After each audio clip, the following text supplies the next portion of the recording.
예수께로 가면 나는 기뻐요. 걱정 근심 없고 정말 즐거워. 예수께로 가면 나는 기뻐요. 나와 같은 아이 부르셨어요. 예수께로 가면 맞아주시고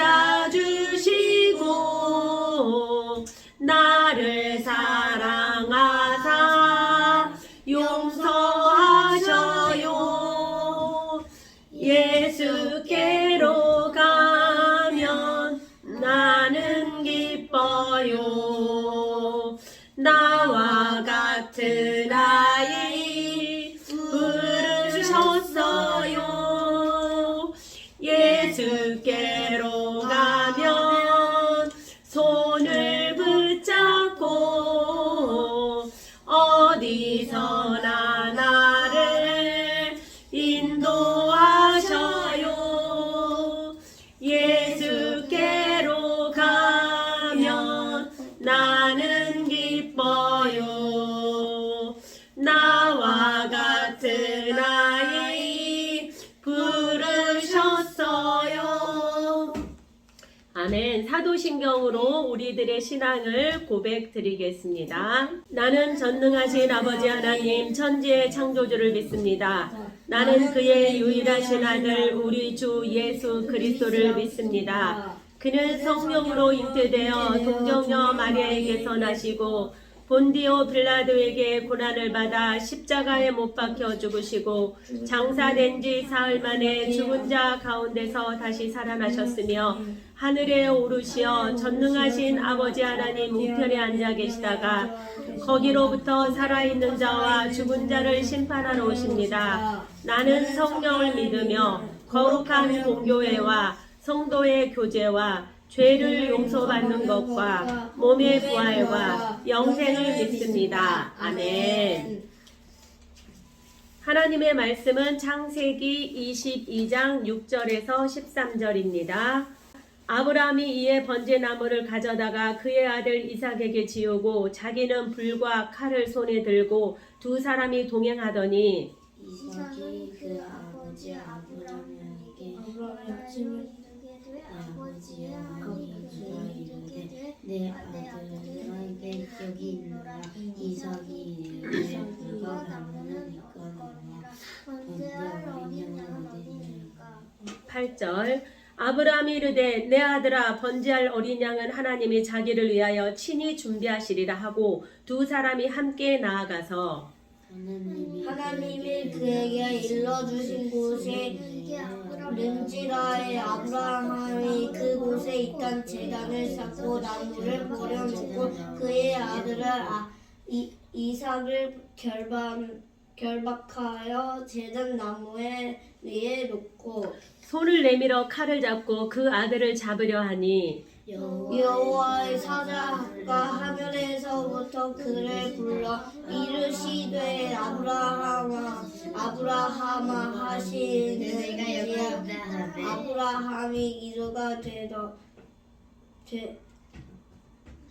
내가 여기 있나이다. 네, 12절 사자가 이르시되 그 아이에게 내 손을 대지 말라. 그에게 아무 일도 하지 말라. 내가 내 아들 내 독자까지도 내게 아끼지 아니하였으니 내가 이제야 내가 하나님을 경외하는 줄을 아노라. 아브라함이 눈을 들어 살펴본즉 한 순양이 뒤에 있는데 뿔이 숫풀에 걸려 있는지라. 아브라함이 가서 그 순양을 가져다가 아들을 대신하여 번제로 드렸더라.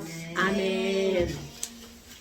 옛날에 그 성 프란체스코라는 사람이 있었어요. 그 사람이 있었는데 그 사람은 어디에 있었냐면 수도원이라는 곳에 있었어요. 수도원이라는 곳은 세상에서 살지 않고 하나님만을 섬기면서 어떤 이제 금욕적인 생활을 하겠다 하고 모이는 곳이 바로 수도원이에요. 그런데 어느 날 수도사 2명이 왔어요. 그래서 2명이 와서 이야기하는 거예요. 우리도 수도승이 되겠습니다. 성 프란체스코한테 와서 이야기를 했어요. 그런데 그때 마침 이제 성 프란체스코가 뭘 하고 있었냐면은 배추 모종을 심었어요. 우리가 먹는 배추 있죠? 네. 그런 것을 이제 심고 있었어. 그래서 딱 이제 이 사람 얘네들이 제자가 될 만한가 안 된가 한번 실험을 해본 거야. 자, 테스트를 이제 하는 거예요. 그래서 자, 배추를 심는데 거꾸로 심어라. 배추를 거꾸로 심으라고? 뿌리가 땅으로 가야 되죠.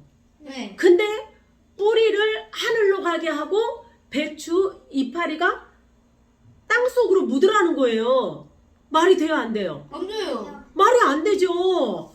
말이 안 돼요. 그러니까 한 사람은 하라는 대로 하고 또 한 사람은 말도 안 돼. 에이, 무슨 배추를 거꾸로 심어. 배추를 이렇게 심어야지. 이렇게 심어야 되잖아요. 그쵸? 정상이죠, 이게. 네. 한 사람은 이렇게 심었어요. 한 사람은 제대로 이렇게 심고 다른 사람은 어떻게 했냐? 자, 여기 배추 모종이 있죠? 여기 뿌리가 있죠? 네. 그러면은 여기를 어떻게 했냐? 여기를 땅속으로 하고 요렇게 뿌리가 위로 가게, 하늘로 가게 딱 이렇게 해서 심었어요. 그리고 딱 성 프란체스코가 왔어요. 자, 누구를 제자로 삼았을까? 그 이렇게 뿌리를 거꾸로 했는 거꾸로 했던 사람. 뿌리가 거꾸로 하늘로 올라가게 한 사람을 제자로 삼았을까? 아까 이렇게 옳게 이렇게 심은 사람을 제자로 삼았을까? 다르게 안 나요. 다르게 한 사람. 그렇지. 아이, 똑똑하네. 맞아요. 제자를 어떤 사람으로 찾았냐? 뿌리가 하늘로 올라가게 심은 사람을 찾았어요. 왜? 순종을 본 거예요. 이 사람이 제대로 순종을 하는지 안 하는지 그걸 본 거예요. 1번이랑 똑같은 거 아니에요? 1번도 아니, 1번 첫 번째 사람은 뿌리가 땅에 가게 심고 두 번째 사람은 뿌리가 하늘로 올라가게 심었어요. 그러니까 뿌리가 하늘로 올라가게 심은 사람을 제자로 삼았다라는 거예요. 하나님이 아브라함을 테스트해. 왜 테스트할까? 테스트를 왜 할까? 자, 왜 하는지 한번 봅시다. 어느 날 하나님이 아브라함에게 이야기를 해요. 아브라함아, 내 독자 하나밖에 없는 아들 그 이삭을 모리아 산으로 가서 번제로 드려라. 에? 말도 안 돼. 하나님이 주셨고 우리 귀한 아들을 잡아서 죽여서 하나님께 제사를 드리라고? 에이, 이건 하나님이 실수한 거야 하고 무시할 수도 있겠죠. 네. 그런데 아브라함은 그 말에 토를 안 달았어요. 토를 달지 않고 아침에 일찍 아들 이삭과 종들과 함께 모리아 산으로 떠나요. 모리아 산으로 떠나는데 거기에 번제를 드리려면 나무가 필요하거든요. 그 종들은 야, 니네는 여기서 기다리고 있어. 가지고 이 번제에 나무를 이삭한테 지었어요. 이삭아, 여기 나무 지어라. 어깨에다 탁 내고 이제 산으로 올라가고 있는 거예요. 그런데 이상해. 아버지, 태울 나무는 있는데 왜 재물이 없죠? 궁금해서 물어보는 거예요. 그러니까 하나님이 다 준비해 놓으셨어 하고 가는 거예요. 그래서 이렇게 단을 탁 만들어 놓고 이제 나무를 쫙 태울 나무를 깔았어요. 그리고 이삭을 결박을 하는 거예요. 묶어버리는 거예요. 꼼짝 못하게. 그런데 이삭이 나무를 짊어지고 올 정도면 이삭이 어떻게 해요? 아버지 왜 이래요? 왜 나를 결박해요? 이렇게 물리칠 수 있잖아. 안 그래요? 순종하는 거라고 하시죠. 그런데 그래요. 이삭은 아무 말도 하지 않았어요. 그 제단 위에 무릎 쫙 꿇린 대로 가만히 있었어요. 어떤 마음이었을까? 나도 곧 죽겠어. 이제 아브라함이 따라간다. 칼을 탁 죽이려고 이렇게 하니까 아브라함아! 아, 하나님이 막 급해서 부르는 거야. 무서워요. 찔려버릴까봐. 야! 그만! 스톱! 그만해! 그러니까 네, 제가 여기 있습니다. 딱 말을 하는 거예요. 그 아이에게 손을 대지 마라. 얘기하는 거예요. 내가 내 아들 독자라도 내게 아끼지 아니하였으니 내가 하나님을 경외하는 줄 알겠다. 그러니까 아브라함이 눈을 이렇게 딱 보니까 수풀에 이 뿔이 수풀에 걸려있는 순양이 있는 거야. 그래서 그 순양을 잡아다가 제사를 드렸어요. 제물로 바쳤어요. 순양을. 자, 아브라함은 하나님께 무조건적인 순종을 했죠. 우리는 아브라함처럼 하나님의 말씀에는 무조건적인 순종이 필요해요. 이삭은 어떻게 했어요? 이삭도 어떻게 보면 아버지의 말에 무조건 순종을 했죠. 내가 볼 때는 이삭은 아버지가 믿는 하나님을 믿었던 것 같아요. 설사 내가 죽다 할지라도 하나님은 살리실 수 있다라는 믿음이 있었던 것 같아요. 그러니까 이삭은 도망가지 않고 그 자리에 가만히 있었던 것 같죠. 우리 예수님도 십자가에 돌아가셨잖아요. 하나님 싫어요. 하나님 아버지 싫어요. 나 여기 십자가에 가기 싫어요.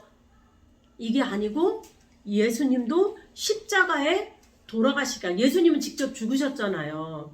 살지 않으셨잖아요. 그쵸? 십자가에 죽으시고 3일 만에 어떻게 됐어요? 다시 살아나셨어요. 부활하셨어요. 그러니까 우리도 죽으면 나중에 부활한다 안 한다? 나 몰라. 부활해요. 그렇죠. 근데 기억은 다 잃어버리죠. 아니요. 근데 응. 고양이가 될 수도 있어요. 선생님. 아니, 우리는 고양이는 왜 존재해요? 고양이는 하나님이 그냥 만들어 놓은 거예요. 귀여운 사람이 선생님일 수도 있습니다. 전생이라는 건 없어요. 전생은 어디서 나온 거냐? 불교에서 나오는 거예요. 불교에서 사람이 죽으면 개로도 태어나고 소로도 태어나고 또 살다가 개가 또 사람으로도 태어나고 이렇게 한다는 건데 그것은 사람들이 불교에서 나온 거고 그러면 어떻게 사람인데 만약에 이 소가 우리 조상님일 수도 있는데 어떻게 소를 잡아먹어요? 그러면 돼요? 안 돼요? 어떻게 돼지고기를 먹어요? 어떻게 닭고기를 먹어요? 안 되잖아요. 그러니까 그것은 동물은 동물이고 하나님은 사람을 직접 창조하셨어요. 하나님이 모든 만물을 다스리라고 하셨어요. 그래서 우리는 나중에 부활체로 하나님 예수님처럼 부활한 거예요. 하나님은 원래 있었던 분이에요. 자, 그래서 하나님이 이제 아까 왜 테스트를 했느냐? 17절하고 18절에 보면은 복이 나와 있어요. 하나님 아브라함에게 큰 복을 주고 내 씨가 하늘의 별과 같이 바다의 모래같이 많게 해주겠다라는 거예요. 그리고 내 씨로 말미암아 만민이 복을 받으리라. 결국은 어떻게 해요? 예수님을 통해서 모든 사람이 복을 받게 되었잖아요. 그쵸? 그러니까 그 말씀은 이루어졌어요? 안 이루어졌어요? 이루어졌어요. 그러니까 우리도 복받은 사람, 우리 친구들도 복받은 사람이에요. 다 그렇죠? 자, 하나님께서, 자 보세요. 네. 하나님께서 나에게 복을 주시기 위해서 테스트를 하셔요. 자, 그러면 하나님의 말씀에 순종을 하면 우리는 그 테스트에 통과를 할 수 있다, 없다? 할 수 있다. 그래서 우리는 항상 하나님께서 나를 테스트할 때 하나님의 말씀으로 잘 이겨내는 사람들이 되길 바랍니다. 아멘. 선생님. 네. 저 저번에 하나님한테 좀 기도했거든요, 방에서. 그 출식이 5세트 엄마 사주면 좋겠다고 했는데 진짜로 이루어졌어요. 그래. 할렐루야. 자, 이렇게 마음의 소원을 가지고 기도를 하면 합당하면 하나님이 들어주십니다. 자, 주기도문으로 예배 마치겠습니다. 물 끓는 것 같아요. 하늘에 계신 우리 아버지, 아버지의 이름을 거룩하게 하시며 아버지의 나라가 오게 하시며 아버지의 뜻이 하늘에서와 같이 땅에서도 이루어지게 하소서. 오늘 우리에게 일용할 양식을 주시고 우리가 우리에게 잘못한 사람을 용서하여 준 것 같이 우리 죄를 용서하여 주시고 우리를 시험에 빠지지 않게 하시고 악에서 구하소서. 나라와 권능과 영광이 영원히 아버지의 것입니다. 아멘. 감사합니다.